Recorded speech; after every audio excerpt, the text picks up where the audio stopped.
What is up, ballers? Today and finally on our last leg, and technically it starts today because I will be posting this on Thursday around noon. So later that night, we will have our first NFL kickoff. Bills versus Rams, I do believe, at Rams. So fun. But we're here to talk about the last leg of the AFC. Our favorite, the North. Obviously, we have a lot of biases. I have mine toward Cleveland. Corey has his towards Pittsburgh. And speaking of Corey, we are joined with Sports Beast. So give it up for Corey. Thank you. All Thank right, you. that's enough. All right. Um, One clap is good enough. right, one single clap. All right, let's get into it. We'll start with the Baltimore Ravens. Baltimore did finish last in the division, and I think what is a pretty crowded talent-wise, like no one truly stands out. Sure, you can say Cincinnati does because they went to the Super Bowl, but talent-wise, I do think Bengals do linger still around everyone else in this division. Um, but they finished 8-9, last nonetheless least, so none of it matters. Last year, Lamar Jackson did only throw for 2,800 yards, but he did only play in 12 games. So let's hopefully we can get a full season out of this guy. 16 to 13 touchdown interception ratio doesn't bode well, even if you only played 12 games. It's just, does he have enough weapons? I don't know what his case is. Why is he throwing so many interceptions? I've always argued that he's not an accurate quarterback, but other people argue differently.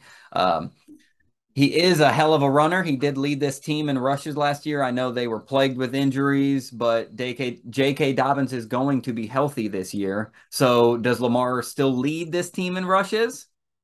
Or will they actually have a number one back? That's not their quarterback, anyways. Moving on their wide receiver room. Mark Andrews is still there. He's going to be a big guy for Mark Andrews, literally a big guy physically and stat wise because he catches all of his leak passes. If he's scrambling out, can't throw it very deep, Andrews is going to be right there for 5-10 yards. Um, Marquise Brown is no longer there, correct? No, he is not there. So their new number one is Rashad Bateman. Doesn't bode well for this team. Then number two, Devin Duvernay. Not liking it. Their receiver core needs a lot of work, and that's why I think Ravens are ultimately going to finish last, depending on how the Steelers do. Steelers organization surprises me, but we'll get there. Their offensive line has gotten better over the years, honestly. Like Zietler, they just drafted a rookie, Tyler Linderbaum. So they're going to be a dog. Hopefully he gets more protection, maybe more time in the pocket if he'll take it. He's had quick feet before. Maybe he scrambles too fast. But on the defensive end, this team was always good. They were the number one rush defense in the league last year, and their pass defense came in last, dead last. So opposite ends of the spectrum defensively. But again, injury plagued. I know every team can throw up their hands and say that on a losing season, but they literally were decimated on running back and secondary specifically. So that's my take on the Baltimore Ravens. Not impressive as this with a huge quarterback like Lamar Jackson. They should be. They should be impressive, but I don't think they're going to be. How do you feel, Corey? Really, no questions, just a discussion. Open up with me. Yeah, with a healthy JK, I expect them to have an actual back this year and not use 45 different people. So hopefully that keeps him from running as much, but it's kind of the nature of the beast. I just really want to see if last year was a fluke season or if they are going to be trending towards the bottom now. But I mean, overall, they are going to be the same team they were. I don't think with the uh, letting go or trading or whatever you want to say of Marquise Brown, you can't look at this roster and say they definitely are better off. No, they're not. Duvernay's not bad, but I don't see him being a quality number one. Looking at their depth chart, they do have Demarcus Robinson. He'd be their number two, by the way, Duvernay. Well, yeah, But no, but he's not a number two either. yeah, I don't even know if you could call him serviceable as we normally would do. I don't know. I don't see this team winning a ton of games, and I do think they end at the bottom of the division this year. Ooh, okay. Okay. Baltimore in a nutshell. Not much to talk about. The only good thing that comes of it is I personally weirdly know a lot of Ravens fans, and they are quite annoying, especially when they were on their Super Bowl contending run, like legit team. It's not looking like that anymore for some reason. It looks like these offensive pieces have just kind of fallen apart around them. And Lamar Jackson's probably going to be unhappy if he doesn't have a successful season this year. I know money talks, but I mean, when you're on a bad team, you want out no matter what. And nowadays, superstars can force their way out one way or another. We've seen it. So, Yeah. speaking of superstars, who's not wanting to force his way out, we're going to the Bengals, who has the QB of Joe Burrow, Joe Cool. I don't even know what other nickname he has. He should have all the coolest nicknames because of who he is and what he's done in college and what he's done in the NFL already in his career. He should have more nicknames than just Joe Cool. And I'm not Joe creative enough to Shiesty. think of it, but come on, people. Joe Shiesty's one of them. Like we had Doug Martin, who flashed in the league for 1 year, and we gave him the nickname Muscle Hamster, and he rejected it, by the way. Not allowed. That's the type of disrespect Joe Burrow's getting in the league. He doesn't even have a cool nickname like Muscle Hamster or something. Joe Cool. I mean, come on. You call a kid that on, you call a toddler that when he does something cool on a swing set. Ooh, Joe Cool, huh? Yeah, almost sarcastically. But anyways, let's get on to this team. You obviously know what they did. Went to the Super Bowl, lost. Defense seemed to be an issue in the Super Bowl, but I mean, throughout the regular season, their defense was pretty lock, stock, and barrel, right along with the rest of them. I want to say their rush defense was the one that really suffered. Yeah, their rush defense was the one that was lower on the league. I didn't want to get them confused. Their pass defense was, okay, I lied. Both their pass and rush defense was bottom 15 in the league, but I felt like their defense held on, and their offense was just the cherry on top. Hence the reason why they went to the Super Bowl. Offense can get you to the Super Bowl, but defense wins the championships. We've already talked about this in so many of our videos. And that's exactly what the Bengals were last year. But, I mean, they did add some pieces. They added some pieces offensively. Where the hell is that list, dude? I get lost when I'm on this page. They did, in the fourth round, they drafted an offensive tackle, Cordell Volson. So, and they did get someone in the free agency as well on the line. Ted Karakis, I want to say, is the one that signed in Alex Kappa. I mean, their offensive line is getting better. And that was their huge chink in the armor. And I'm not being racist when I say that. I don't even know if anybody's Asian on this team on the offensive line. But that was the one chink in the armor, was their offensive line, and Joe Burrow didn't have enough time to throw, and that was the end of the game. Summed up. Didn't have enough time to throw. Ruined the whole season. But this offense is stacked. Joe Burrow, Joe Mixon, two Joes. Crazy. Normally you meet a Joe, he's the average Joe, but these two Joes are fucking dogs. Joe Mixon had over 1,000-yard season. Joe Burrow, I don't even need to say any more about him. Jamar Chase, incredible. T. Higgins, Tyler Boyd, and then Hayden Hurst, newly at tight end. Regardless, the new accusation at tight end, this wide receiver core is the best in the league. You can fight me for it. Defensively, like I mentioned, they have their falters, but I think they can hold on, and I think it's just not going to be as good as last year, ultimately. You can't repeat a year like that and not try to improve your defense drastically, which is what they did in the draft. Like I mentioned, they took that in the fourth round, they took the offensive tackle, but in the first round, they took a safety Daxon Hill out of Michigan. Second round, another safety, Cam Taylor Britt out of Nebraska, who I seen was on the IR. I didn't dig into it, but that sucks for them. Third, Zachary Carter, defensive tackle out of Florida. So they're trying to add the pieces they need through the draft because I mean that's how good franchises build their teams. Their offense is still going to be incredible. So I think they finished first in this division. Obviously, I mean, I don't think anyone's arguing that, but I still cannot stress it enough. They're not repeating what they did last year. What do you think, Corey? Thoughts? Yeah, it's tough. I hear it both ways. I'd like to think that they could at least get as far as they did last year, or at least close to it. I'm not saying go back to the Super Bowl, but I'm saying playoffs, which is a huge deal, at least for this organization. But the talent is there. I got to correct you one. Getting to the playoffs is not a huge leap for this organization because the coach they had before this got them there regularly. I cannot think of his name. Yeah, it was I can't remember, but he kind of looked like Hugh Jackson. Yes, a little bit, but such a better coach than Hugh Jackson. I can't think of his name, and I'm sorry. Fuck, it's killing me. But he got to the playoffs every damn year, but couldn't get a win. You need a win in the playoffs for it to matter, and I've even always said that myself.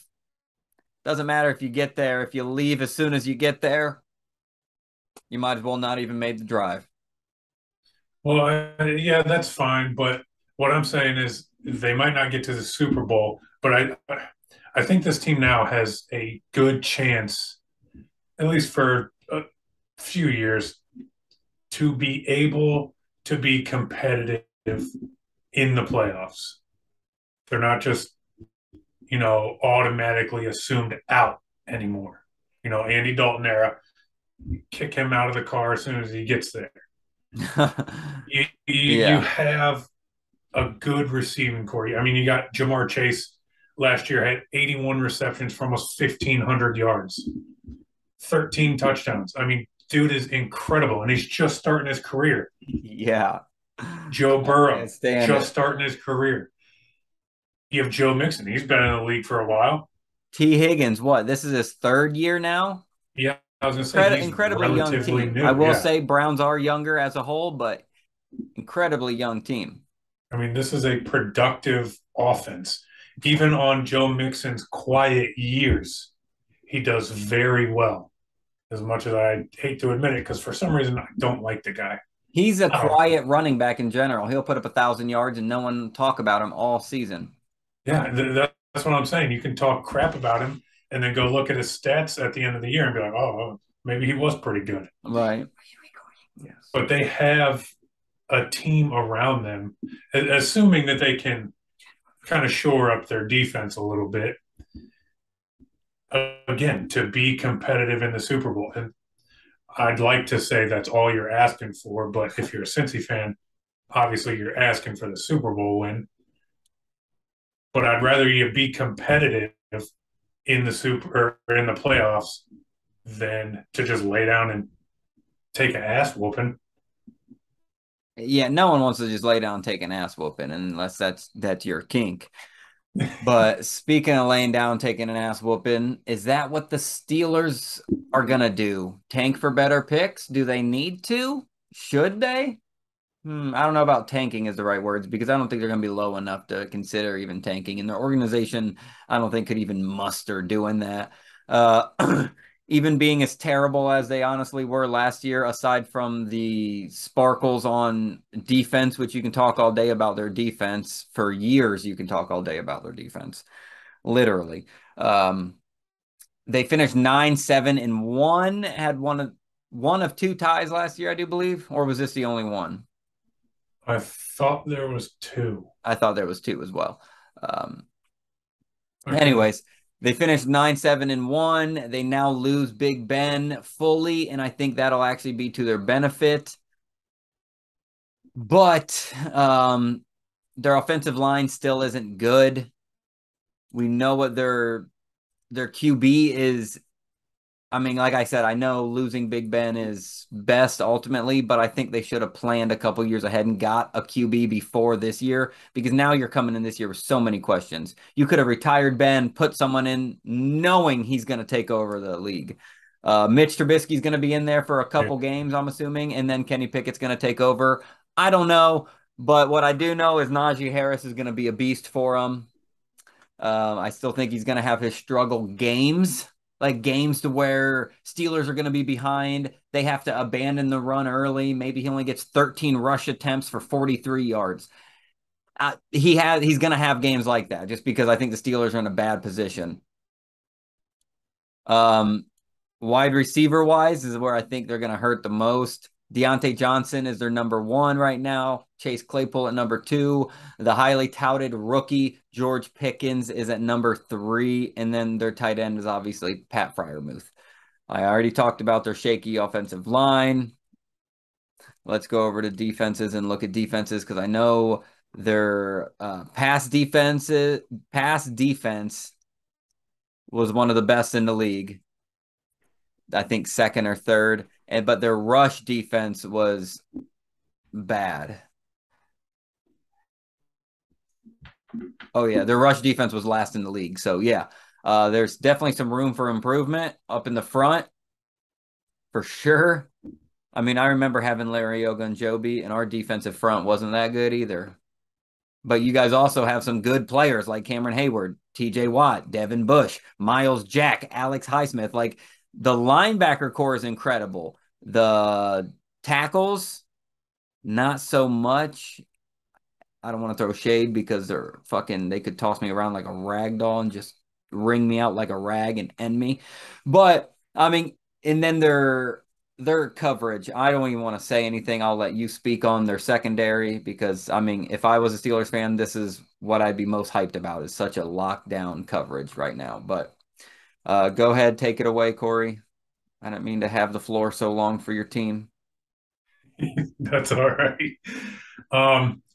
The questions you have behind Najee are, I don't know, maybe it's the offensive line that's kind of making you question that, but he had 1,200 yards as a rookie, Yeah, and I seven agree. touchdowns. But they should have ran the coaching staff. I don't know. I know what it's like to have a coaching staff that won't stick to the run what you're best at. They let Big Ben go out there and sling it 40 times a game. Yeah, but Is that take a what the look at, organization has always been built on? I know you guys have had Jerome Bettis, some legendary backs, but you guys are more known for your legendary quarterbacks. So I think but that organization just builds quarterbacks. So I think you guys are always going to be pass heavy. well, No, you like I did said, name you I did didn't name a say he was bunch going to of be a bad pick. I just said I like him. He's going to be a dog, but fantasy wise, I wouldn't choose him because he's going to have his dud games. He may blow up this game, but he's going to have his dud game to where he only puts up 43. And I think it's just because of certain teams you get down so far, you have to abandon the run and start passing, obviously. Not to his fault. so Like I said, I love Najee Harris. I just, yeah, is this you organization built to fucking run like they used to? Or are they just now building quarterbacks? you okay, there's a little bit of a gap though that you got to look at because obviously, like you named Bettis, good running back, great running back, obviously. Um, but look back to the James Conner era. Obviously, before that, it was Le'Veon Bell, another good running back. The James Conner era, the couple years he was there, we could not move the ball if it was in a running back's hand, which is why they're like, hey, this ain't working. We got to do something. The only other thing you can do is pass the ball, pass and punt. Exactly. That's all we were doing. So I'm saying, like, But is that the organization or was that Big Ben? well, I don't think it was Ben because look at Le'Veon Bell. He was there for Ben. Jerome Bettis, he was there for the end of Ben. I mean, Well, yeah, Ben was there for the end of him. or yeah, that's what I meant. Really? Big Ben's been But in the league that long? he was in the league for a long time. Holy But shit, that's crazy to think about. I think with Najee, we now have an established running back who is also good out of the backfield. Last year, he had, let me look at the stats here. He had 74 receptions on 94 targets and almost 500 yards. That's just receiving. And then you add on his 1,200 yards rushing on 300 attempts. I mean, this dude is going to be so versatile. He's going to be a mini McCaffrey. Maybe not as quick, Oh, maybe not as I was good gonna say, yet, holy shit. That's a bold, bold prediction. but I mean, you can already see it. That's how the NFL is going. You want a good receiving back as well, in Yep. addition to all your wide It's receivers. always been the thing. Workhorses don't last very long. You get a But handful of I think peak the years, biggest and then you question have is to dip here. out on them. Yeah, the big question here for me is going to be quarterback. Obviously, we now have Mitch Trubisky as a starter with Buffalo last year. Obviously, Josh Allen, you're not going to bench Josh Allen. So I mean, he was with Chicago before that, and I'm trying to see just real quick here. He had 2,000 yards in 10 games. Obviously, he's not Big Ben. I don't think they're going to be throwing it as much as we did with Ben's end of his career. Yeah, he just wanted to go out there and fucking. My goal is to have Tommy John surgery by the end of this season. Let's go, so I can make another documentary. But I think the Steelers are at a point where they don't need to sling it 300 times. You know what I'm saying? We now have a good back who can actually move the ball, move the chains, and you don't have to rely so much on your quarterback's arm. Now, would it be amazing? Yes, but I think it, you mentioned a couple games with Mitch Trubisky. You still have Mike Tomlin at head coach. He's a players he's a players coach, and he doesn't make snap decisions. Aside when Ben went down and we were switching between Rudolph and Duck Hodges. It's like every other game we had a new starter. Yeah. If sorry, I got an ad playing. Stupid.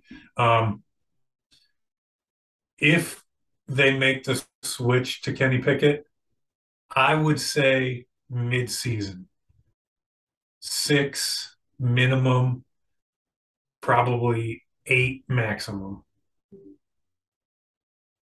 for playing times, games for Trubisky. Oh, you think he's gonna play 6 games? I think it's gonna be like 4, 3. I think he'll be in there for a good while. Uh, okay. Um, but for the Browns' sake, I hope the Steelers organization just doesn't figure out what kind of talent they have in Najee Harris. So let's get on to my favorite team, a team that which I think could lead this league with a damn good quarterback. If we had Deshaun Watson type talent at quarterback, which we don't, that's the type of predicament we put ourselves in. I'm not gonna bitch about it anymore. I'm just saying, like, if right now, as this Browns team is built, with a damn good quarterback like Deshaun Watson, we could be Super Bowl contenders. But right now, this year, we're not. I'm okay with it. It's the bed we've made. Last year was a fizz out. We've seen all injured Baker. We've seen questionable Stefanski decision making down the stretch in games. We don't know what his motives were to get Baker out of there, to rest up Chubb for off season. I don't fucking know. I don't have the coach's mind, but I was wondering, like everyone else, why they weren't running the ball. So there's questions all over this damn Browns team. Let's Get into it, shall we? Jacoby Brissett, obviously, journeyman backup, but backing up our backup is Joshua Dobbs, who I personally like. And I only personally like because I've seen him carve up the Browns at times when he's had to be subbed in for Big Ben, I do believe. Yep. So yeah, I mean, I have an affinity for Josh Dobbs just because I've seen him whoop our ass, not whoop our ass, but do good as a serviceable backup. And right now, that's just what we need. So yes, I'm not going. I don't care as long as we have steady play from our quarterbacks and we run the ball through our one giant third leg of a man, Nick Chubb. Huh, a dog certified. And then obviously we got Kareem Hunt backing him up. Contract disputes. We've all heard him. I personally expect him to be gone by midseason. But behind that, I mean, Browns are a running back machine somehow. We got Dearness Johnson, who's had his handful of flashes, and Jerome Ford, who, as a rookie this year, has already shown flashes at practice, at preseason, you name it. He's been impressive where he's been seen on camera. Going to our question marks, for me, honestly, is Amari Cooper. Amari Cooper, you say the name, you think of great things, but I mean, last year he only had 860 yards, 8 touchdowns, and he had Dak Prescott throwing to him. This year he's got Jacoby Brissett. So are we going to expect more or less than that? And then at number 2, we got Donovan Peoples-Jones. And don't get me wrong, I like Donovan Peoples-Jones, but is he a worthy number 2? Last year he was our number 1, but he only put up 600 yards. So I think 600 yards is serviceable for a number 2. But to compete in this division right now with the Bengals, with the Steelers, not even as a team, as an organization, they don't do rebuilds. And then Ravens, who just have one of the most electric QBs at the helm. So yeah, in order to be competitive, I've got questions and concerns. We still got Njoku. He's still there. He's still some days Duke can't catch a cold. Some days he'll haul in what could be the catch of the year. So yeah, typical frantic mind over here from a Browns team. I just think it would reel this whole team together with a damn good quarterback, a Super Bowl caliber quarterback. Right now, we don't have it. So I think the first couple games, there's going to be a lot of blame getting thrown around, expectations that aren't getting met, and then ultimately frustrated fans and players. I'm hoping not, but I think that's ultimately where we're headed. I've seen years like this on the Browns, being a Browns fan before, and it sucks because I don't want to waste what arguably is one of our best offensive lines we've ever had. You could argue a couple years ago we had better, but just due to an injury, honestly, at center due to Nick Harris. He's on IR out all year. But our offensive line coach is pretty good. And what people say is there's no talent. You're just pushing people around. So offensive line isn't hard, right? No, we've got one of the best one. It's one of the most important keys to having a successful team is being able to protect your most important player on the field, and that is the quarterback. Moving on the opposite side of the ball, we're going to defense. We got Myles Garrett. There is no question there except for the next 4 weeks. Not 4 weeks, I'm sorry, except for this week currently. He's been out a couple practices, being with an ill family member, I guess. I don't know. I'm not the paparazzi. I don't know. He's been out with family concerns. That's all I know. Is he due to miss the game? I don't know. I hope not. But backing him up, we got Chase Winovich, which is good. Our rush defense needs some work. And surprisingly, because that's where I think most of our key pieces are up in the front or in the middle, expecting to stop the run. But we need some work on defensive run stoppage. But pass defense, we're one of the top in the league. Let me go exactly, because I do believe the Browns' rush defense was still pretty good compared to most. Like I said, yeah, we're top 10 rush defense in what, top 5? Yeah, top 5 pass defense. Like I said, we got the defensive making right there to make a Super Bowl run. Our offensive key pieces are there. Our offensive line is insanely solid. We just need that one star quarterback that puts us over the hump. And it's incredibly aggravating. But I mean, being a Browns fan, all you can say is, which is one of my favorite mottos I've adapted. I'm almost about to get a tattoo on it, probably lower back, tramp stamp, in it is what it is. There's nothing you can do about it. I can't sling money at this team and make changes. It just is what it is. It's frustrating, I know, but sit back, gamble on the rest of the season. You'll still enjoy football. Sorry, Browns fans. What do you got to say to shit on us, Corey? So, I mean, I'm not going to shit on you. I'm going to tell you what you already know. Like you said, there are a bunch of questions. Your quarterback situation, it will change. You just got to wait it out. You've waited this long already. You can wait a little bit longer. So, Amari Cooper is a big question. Like you said, only 860 some yards. Is with your quarterback situation, do you think his production will be as good as it could be? You mentioned he did have Dak Prescott thrown to him, And but he didn't really show out too much. The yeah, rookie showed out more than him, which I don't know if that's saying one about the rookie or saying one about Amari Cooper. You could still say it about both and it still be relevant. But Amari Cooper used to be a name when you say Amari Cooper, you're automatically putting your number one corner cover on him, manned up all game.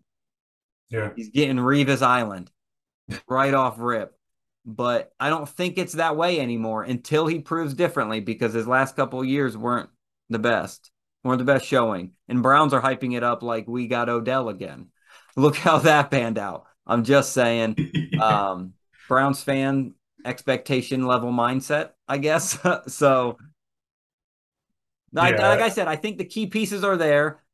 Amari Cooper is an amazing wide receiver, but we're missing one of the most important pieces on an NFL team, which is quarterback. So, yeah. And speaking of quarterback, I mean, Jacoby Brissett, he's not a stranger to starting. So it's not like you're bringing no, in some rookie for the first time in the NFL.